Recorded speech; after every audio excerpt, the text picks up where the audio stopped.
Saturday, day 1. Today was possibly the longest day of my life, but it was still fantastic. After dropping my luggage off at my hostel, I explored Athens for the next 6 hours until I could check in. I wandered through the National Gardens, which had tons of surprises to be found, and got my first Freddo cappuccino. After, I explored the Zeppion, the Temple of Zeus, and Hadrian's Arch, and the Panathenaic Stadium. Running on 3 hours of sleep and a dream, I decided to hike a mountain, Mount Lysibetis, which has great views over Athens since it's double the height of the Acropolis. I got sweaty, but the view and the photos were worth it. After, I got a delicious lunch/dinner, a pork gyro with baked feta. After I proceeded to knock out for a whopping 3 hours, I rose to see a traditional Greek play under the Acropolis. Day 2, Sunday. Bright and early, I headed to the Acropolis. I arrived at 7:40 and was about 50 feet back in the line, but the line moved very quickly, and thanks to my youthful stride, I was close to the front of the group as we approached the Acropolis. In the morning light, it was gorgeous. I mean, it always is, and I felt so small and insignificant and in awe, and I loved it. I explored the rest of the grounds at my own pace. I had taken some classes about ancient Greece and how the Acropolis was built over time, so it was unreal to see it all in person with my own 2 eyes. After I had breakfast, then accidentally fell asleep before my Acropolis Museum time slot. I absolutely loved the museum. Seeing the caryatids in person made me so happy yet so sad. The frieze was impressive, and I liked the view of the Acropolis from inside the museum.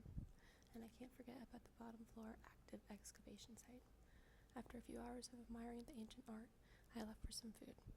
I got one of my mom's favorites, pasticcio, and thought of how lucky I am. Lucky to be here, to live this life. Then I called an early night. Day 3, Monday. Today was a much needed slower day. After breakfast, I went out to shop. I heard Athens doesn't have the best shopping scene, but I personally enjoyed all the places I went.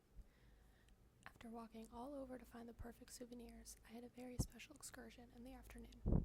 I attended a marble sculpting class. I've always thought sculptures were incredible, but I left with an even deeper appreciation and admiration for the art. These projects take such a long time to come together, from drawings and sketches, to clay, to plaster, to finally marble. Months to years of work, with 0 allowable errors. The perfectionist in me quivers with fear. I tried my hand at this ancient art, and of course, it was hard. I left feeling incredibly inspired and excited. Day 4, Tuesday.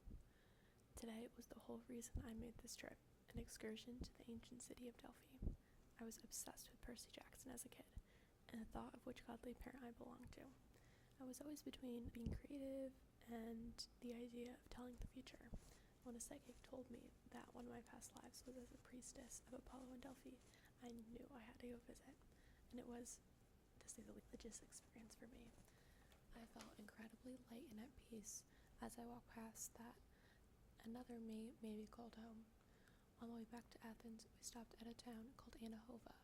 It was the most adorable mountain ski town and had absolutely fantastic shopping. This one definitely took the cake. Day 5, Wednesday.